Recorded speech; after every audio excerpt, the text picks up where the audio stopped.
O mundo é um lugar muito interessante e bonito.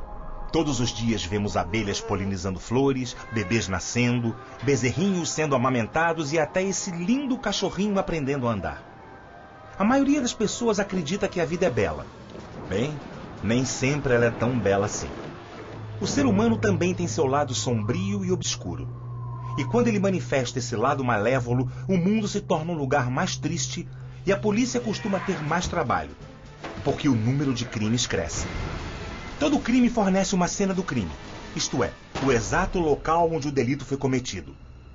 E é na cena do crime que o perito forense pode encontrar as provas periciais ou técnicas que o ajudarão a realizar seu trabalho.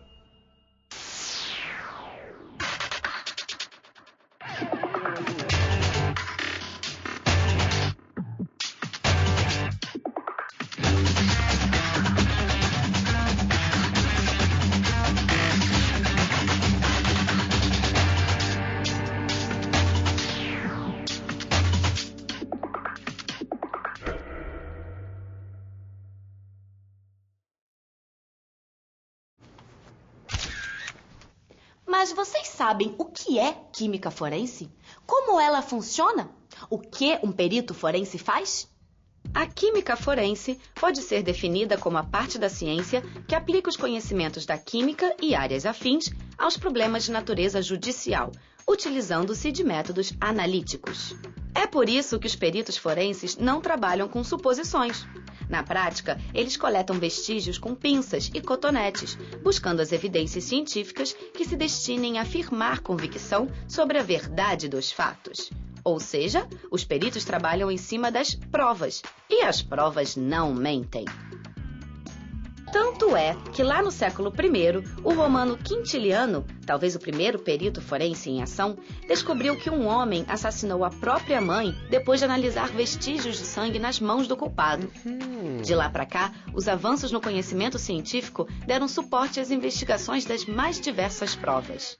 Hoje em dia, o material biológico coletado pelo médico legista, as drogas apreendidas pela polícia, a extração de DNA e até um fio de cabelo encontrado na cena do crime são elementos que compõem o trabalho do perito forense. Mas será que a polícia sempre dispôs de todos esses aparatos para desvendar um crime? Não, Kika. Num tempo em que os microscópios eram raros, as fotografias estavam dando seus primeiros passos e os exames de sangue ainda eram pouco confiáveis, a investigação policial se baseava em depoimentos de testemunhas, retratos falados e até em alguns métodos bem curiosos. Como é o caso da antropometria, um sistema criado pelo antropólogo francês Alphonse Bertillon no fim do século XIX, que consistia em tirar diversas medidas dos criminosos. Media-se da ponta do polegar à ponta do dedo mínimo, a distância entre os olhos, o comprimento de braços e pernas. Esse conjunto de medidas era somado, dividido, multiplicado numa equação cujo resultado era um número, e esse seria o número pelo qual um indivíduo seria reconhecível, mesmo que ele deixasse a barba crescer ou tingisse o cabelo. Acontece que os resultados obtidos com as medições não eram precisos, erros aconteciam com certa frequência. Foi nesse contexto que um método muito mais preciso e que perdura até hoje ganhou força: a impressão digital. Em 1880, o médico britânico Henry Folds apresentou oficialmente um modo de identificar as pessoas por meio das marcas existentes nos dedos. O método de Folds é considerado o marco inicial da técnica de datiloscopia. Foi também no século XIX que os resultados da primeira análise de cabelo foram publicados por Hope. Ele determinou arsênio no cabelo de cadáveres exumados 11 anos após o sepultamento. Uma mísera amostra de fios de cabelo foi também o suficiente para que uma morte aparentemente causada por um câncer gástrico se transformasse num suposto assassinato, como aconteceu com Napoleão Bonaparte. Antes de nos aprofundarmos na morte de Napoleão, a Kika vai nos mostrar um pouquinho da vida desse grande personagem histórico. Napoleão Bonaparte nasceu no dia 15 de agosto de 1769, na cidade de Ajaccio, na França, e morreu no dia 5 de maio de 1821, na ilha de Santa Helena, cujo território pertence à Inglaterra. Napoleão teve um papel fundamental na Revolução Francesa. Sua derrocada começou quando tentava expandir os seus impérios e chegar à Rússia. Lá, seus exércitos foram massacrados, e isso contribuiu para que em 1814, após a Batalha das Nações, Napoleão fosse obrigado a renunciar. Napoleão ainda chegou a retomar a condição de imperador, mas sua passagem pelo trono foi breve. Seu segundo governo ficou conhecido como Governo dos 100 Dias, devido ao tempo que permaneceu no comando. Napoleão foi derrotado na Batalha de Waterloo e preso na ilha de Santa Helena, onde passou seus últimos anos até morrer, supostamente de câncer gástrico. Em 1840, os restos mortais de Napoleão Bonaparte foram exumados a fim de que pudessem ser identificados e retornassem à França. Quando o caixão foi aberto, as pessoas presentes tomaram um susto porque o corpo se encontrava perfeitamente preservado. A partir daí, surgiu a hipótese de que Napoleão poderia ter sido envenenado. Um dos motivos da suspeita é que o óxido de arsênio ou arsênico poderia ter retardado o estado de decomposição do corpo de Napoleão. O arsênico era muito usado como veneno para ratos e o que não deveria faltar naquela época eram desafetos dispostos a intoxicar o vinho do ex-imperador.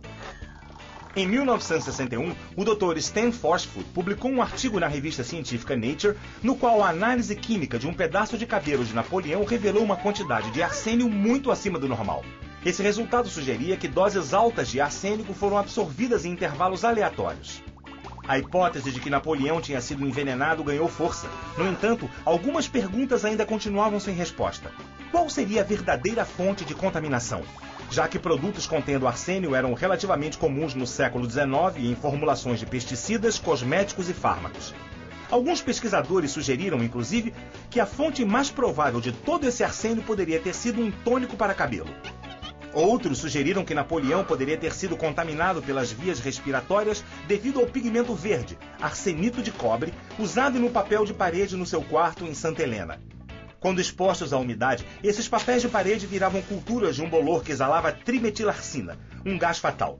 Até aquele momento, a pergunta que pairava no ar era: será que o avanço das ciências poderia contribuir para a resolução desse caso?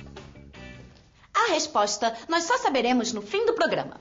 Agora vamos ver como alguns métodos científicos e substâncias químicas são fundamentais na elucidação de determinados casos. Uma dessas substâncias químicas é o luminol, que é utilizado pelos peritos criminais para revelar traços de sangue na cena de um crime. O sangue humano contém hemoglobina, uma metaloproteína que permite o transporte de oxigênio pelo sistema circulatório.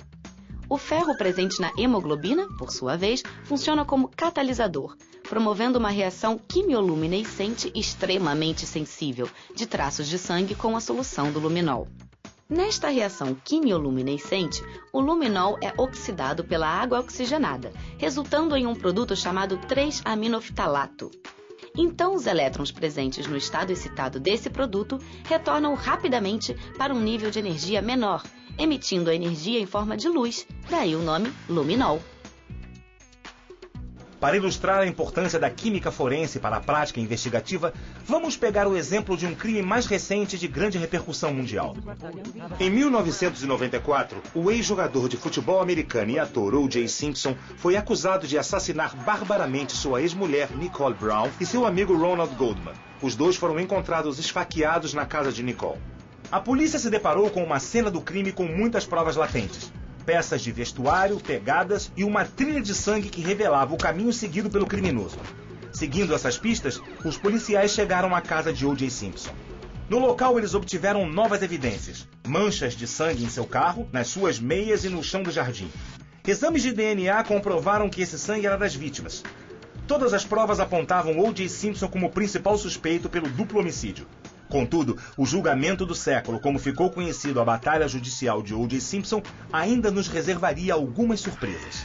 Assim como o caso Napoleão Bonaparte, que nos anos 2000 ficou ainda mais intrincado. Um grupo de cientistas realizou uma pesquisa que dava como certa a morte de Napoleão por câncer de estômago. Além de se sustentarem nos relatos de batalha, esses cientistas se basearam nas calças usadas pelo imperador entre os anos de 1800 e 1821.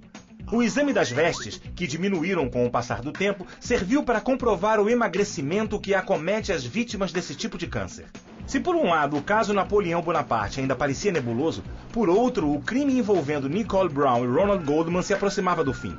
No entanto, o veredito parecia ir de encontro às provas que apontavam para a condenação de O.J. Simpson. A promotoria acreditava ter em mãos um caso que não poderia ser contestado, mas foi surpreendida pela estratégia dos advogados de defesa. o questionamento das provas técnicas. As câmeras de televisão flagraram um perito da polícia coletando amostras sem luvas, policiais manipulando evidências sem trocar as luvas e muitas pessoas circulando na cena do crime que não tinha sido bem isolada. Raras vezes eu vi um local de crime preservado. Pelo contrário, o que eu vi foi um verdadeiro circo. Que você chega no local de crime, está a imprensa, está a polícia, está às vezes a própria autoridade policial mexendo nas coisas, mexendo no cadáver, pegando a arma. Isso tudo, evidentemente, prejudica. Isso tudo vai criar ao perito dificuldades para concluir. A preservação do local do crime, a preservação de material encontrado no local do crime é fundamental.